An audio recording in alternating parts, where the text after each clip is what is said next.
Carcará, lá no sertão. Pode. Adolfo Van Hagen e o outro E o outro Pedro Calmon. São duas histórias do Brasil clássicas. Elas foram atualizadas em alguns pontos, mas é o tal negócio. Em qualquer ordem de coisa, você tem que ir aos clássicos primeiro, depois você busca outras fontes. Essas duas fontes, para mim, são importantíssimas. E no caso do Pedro Calmon, além de tudo, trata-se de um autor, meu cara, que é um escritor. Ele era um professor de retórica, assim, então o texto é de uma beleza, e era um homem assim que ia às fontes. Então são duas histórias do Brasil com vasta referência a fontes primárias, porque, meu caro, o historiador que não vai a fontes primárias não tá ele é fazendo primário, bom trabalho. ele é primário.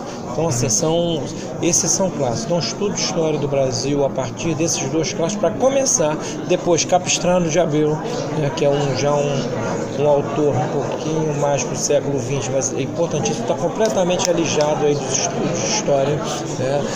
Uma história de Portugal boa, porque é impossível você conhecer o Brasil sem ter um mínimo de história do que foi Portugal. Então, assim, indico uma história de Portugal de João Ameal.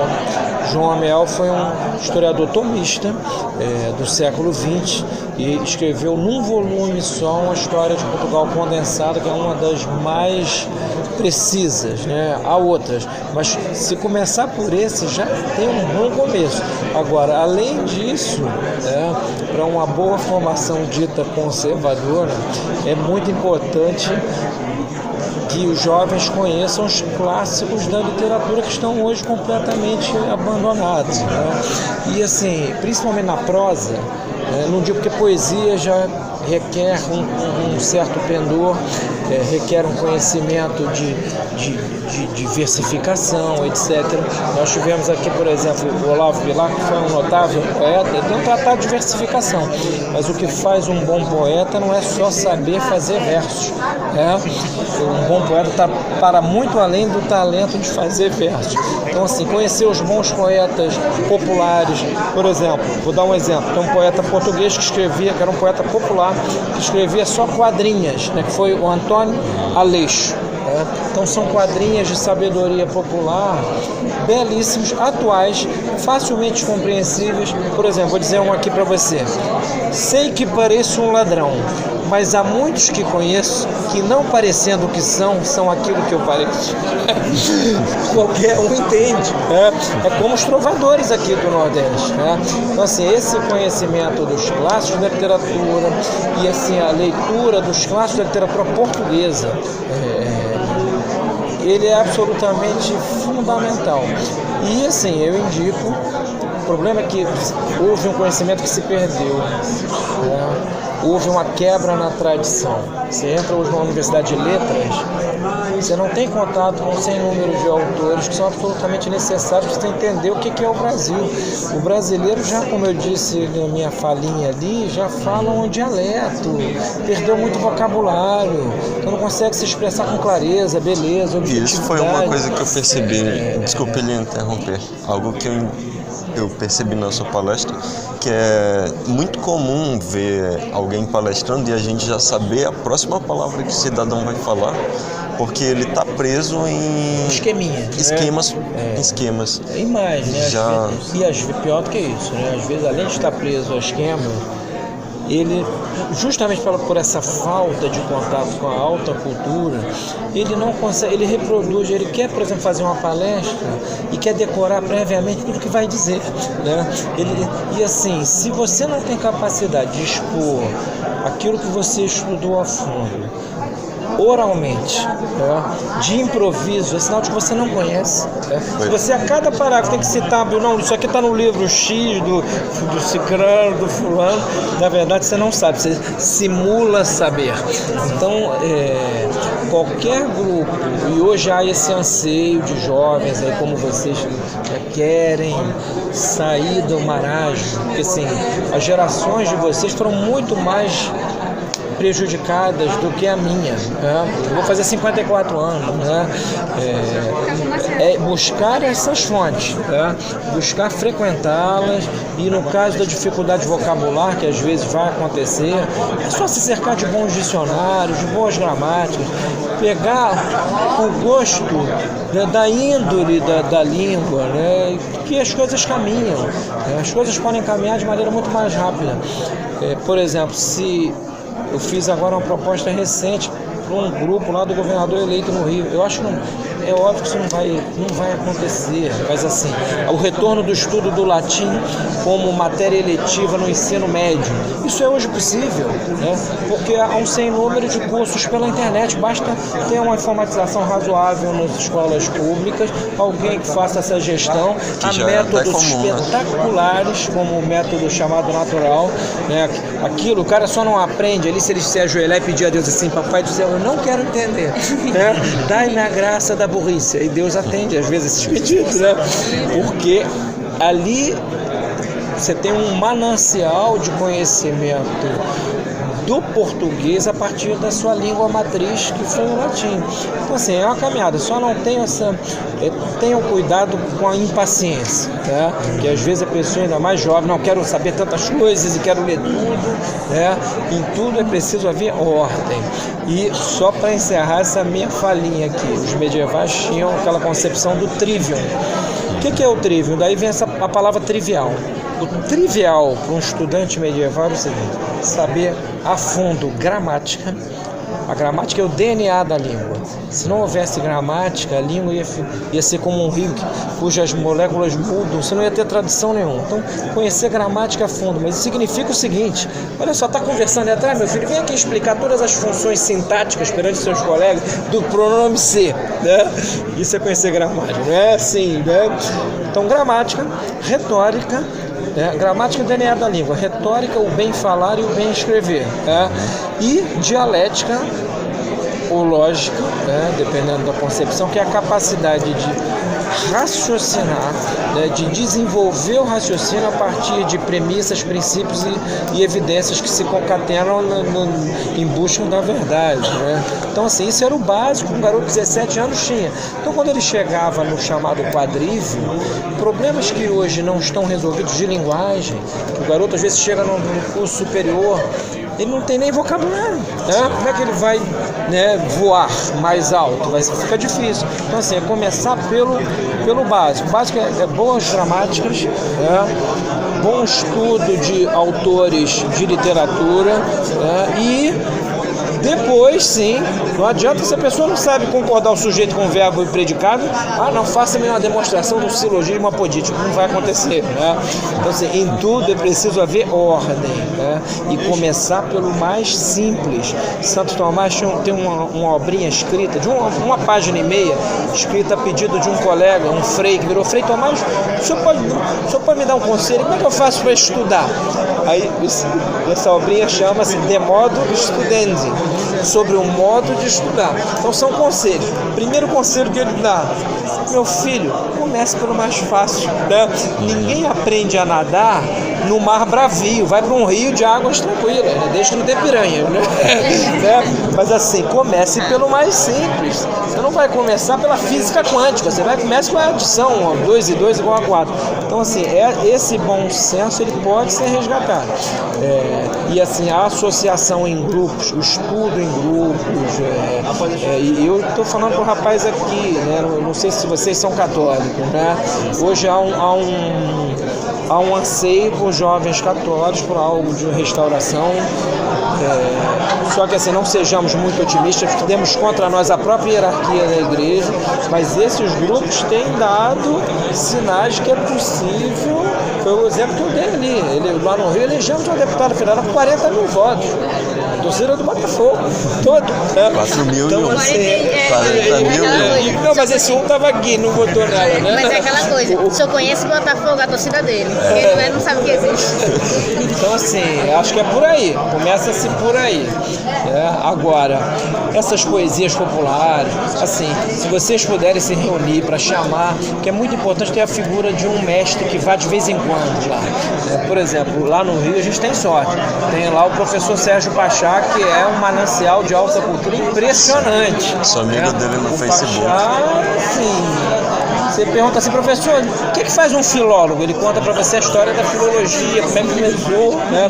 Então assim, e ele consegue passar aquele alto conteúdo de maneira simples, né? As pessoas entendem, a garotada entende, fica apaixonada. Então assim, reúnam-se, arrumem um lugar, né, o que a gente faz lá no Rio, a garotada se reúne, todo dia reza um terço, todo dia chama alguém. Projeto nosso também, esse aí. Deus, como disse Dom Beta, não abandona os seus. Né? E assim, essas coisas caminham. Uma busca sincera acaba por resultar em coisas boas. Pode não ser agora, pode ser mais para frente. Nós temos que lidar com debilidades. Cada um de nós tem os seus defeitos, suas más inclinações, as coisas que precisa melhorar. É difícil arrumar bons confessores. Hoje é um drama, bons diretores espirituais. Mas assim, apesar de tudo, apesar de todo o meu pessimismo existencial, histórico, cultural, eu acho que é a semente. Vocês são aqui a prova de que algo mudou. Algo mudou. E realmente a derrota do PT, ela pode ser vislumbrada como uma possibilidade de que coisas possam acontecer que seriam impossíveis de acontecer, né, no outro cenário. Né? Acho que é por aí. Professor, parte da gramática, qual gramática você indicaria? Olha, a gramática que eu indico para começar é a gramática escrita por um brasileiro e por um português em conjunto, que é a gramática do Celso Cunha com Lindley Sintra. Celso Cunha foi um catedrático, foi um dos maiores filólogos gramáticos que nós tivemos, e ele escreveu essa gramática junto com o Lindley Sintra, que era um professor da Universidade de Lisboa. Então é uma gramática que busca a norma padrão universal, né? Porque o ideal, o que é o ideal? Você entendeu o que um português diz. Hoje em dia o brasileiro não consegue entender mais o que o português diz, não é por causa do sotaque, é por perda de estrutura sintática, é por perda de vocabulário, de construções verbais. Minha esposa é portuguesa, é muito engraçado, às vezes até alunos ou colegas do livro, eles não entendem, não percebem, né? Assim, por exemplo, as contrações lá em Portugal, o voz está vivo, a segunda do plural está viva, a segunda do singular, que numa língua de cultura é usada mais para intimidade, o tu, está vivo e sem os erros dos brasileiros contemporâneos. Eu me lembro que ela chegou aqui, logo quando chegou ao Brasil, viu aquele reclame da Globo, se liga na Globo. Ela, mas que merda é esta, né? Porque, olha só, o verbo ligar, que é um verbo de primeira conjugação, no imperativo, né, ele se flexiona da seguinte maneira: se ligue, né? Se for no imperativo da segunda, te liga, né? Ou, se for no português de Portugal, né, ligue-se ou liga-te, né? Agora, se liga, se cuida, são aberrações gramaticais, não quer dizer nada, absolutamente nada, né? Você diz, te liga, te cuida, né? Ou então, se ligue, né? Ou ligue-se. Então, assim, nós perdemos até essas construções básicas. Eu me lembro na década de 80, tinha um compositor popular, MPB, que era o Guilherme Alante, tinha uma música dele, começava assim: cuide-se bem, perigos há por toda parte. Bom, eu só fico por aqui, né? Cuide-se bem, perigos há. Há perigos, né? O verbo haver foi jogado na lata do lixo pelos brasileiros. A primeira experiência, eu só soltei minha mulher aqui sozinha lá no Rio. Eu falei, depois de 3 meses, né? Vamos ver se ela se faz entender. Aí vai ao supermercado. Ela foi a experiência engraçadíssima. O cara não entendeu absolutamente nada do que ela pediu. Aí foi que eu disse, olha, tens de ter uma paciência e tens de começar a entender que é preciso falar de maneira que as pessoas consigam entender, mas é um drama, né? É um drama. Agora, você vai para Portugal, Eles ficam encantados quando tem um brasileiro que se expressa de maneira que se faz inteligível, né? E não cheio de coisas que não é nem dialeto, são gírias, são negócios, né? E assim, esse cuidado, olha, o domínio da linguagem é muito importante até para a vida espiritual, né? Eu digo isso pro meu filho, né? Você fica aí cheio de gíria, né? Tá ok, né? Tá ok não combina com Ave Maria, né? Assim, ter um mínimo de solenidade para com a linguagem é o básico, né? Ter a capacidade de usar os verbos, entender, por exemplo, as regências verbais. Aí tem, por exemplo, assim, outra indicação, né? Que é o Dicionário de Verbos e Regimes, do Francisco Fernandes, né? Distingue uma pessoa que domina a língua, saber fazer uso, por exemplo, de regências diferentes para o mesmo verbo, né? O próprio verbo usar. Eu posso dizer isso, olha, eu uso bem a língua, como eu posso dizer, uso bem da língua, né? Eu posso dizer de várias maneiras. O português é uma língua rica, uma língua pictórica. O problema é que entre nós ele está, né, em nível Dilma. Tá em Dilmês, que é o flato pela boca. Professor, só mais avançando um pouco, o que você acha desse discurso, né, que se fala que a gramática perdeu-se tudo isso para se democratizar, vamos democratizar a gramática, porque é uma língua muito difícil, não sei o quê. O que você acha disso? Que se diz? Esse discurso não existe, né? Porque, assim, a gramática é uma ciência normativa da linguagem, tá? Que lida com algo só que é anterior a ela, que é o fato da linguagem. Nenhuma língua é inventada por um gramático. A única língua que tentaram inventar foi o Esperanto, que era uma língua que era para ser universal. Mas por que o Esperanto não pegou? Justamente porque faltava ao Esperanto o lastro cultural de uma língua falada, escrita, etc. Então o Esperanto não pegou. Então, assim, a gramática não é a invenção de meia dúzia de malucos que entram ali, agora esses verbos vão flexionar-se assim, assim, assim, assado, né? Há um fato da linguagem. Então, assim, há uma diferença entre a linguística, que é o estudo desses fatos da língua viva, e da gramática como aquela ciência que normatiza, mas ela não normatiza como a lei civil. A norma que você pode dizer que alguém errou. Olha só, nós vai, tá errado, tá?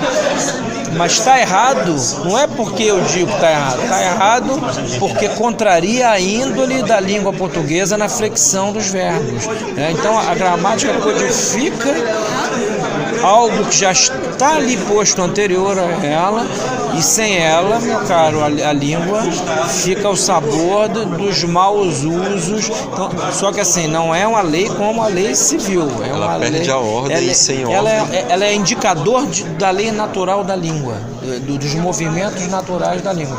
Agora o Brasil... Aproveitar o inglês, né? Vai lá. Agora, temos que tomar cuidado para não achar que a gramática que alguns gramáticos acham-se proprietários do idioma, e isso não existe. Houve um português, Cândido de Figueiredo, que causou um tremendo mal. Ele pontificava aqui e lá em Portugal, escrevia para o Jornal do Brasil lá no Rio e para o Jornal de Lisboa, e ele realmente cismava de que certas coisas eram assim, assim, o assado, porque confundia lógica com gramática. A gramática serve-se da lógica, mas não se confunde com a lógica. Há expressões idiomáticas ilógicas, por exemplo, interjeições, coisas, pequenas palavras ditas num contexto assim que você não consegue explicar logicamente, porém todos entendem. Então, assim, a lógica é aquela ciência da normatização do uso da razão em busca da verdade, e a gramática é a ciência normativa da linguagem no sentido de que codifica algo que está ali antes dela. Você sabe, o grego, quando é que aconteceu a primeira gramática do grego? Foi muito posterior a Homero ter escrito a sua epopeia. Coronel, satisfação.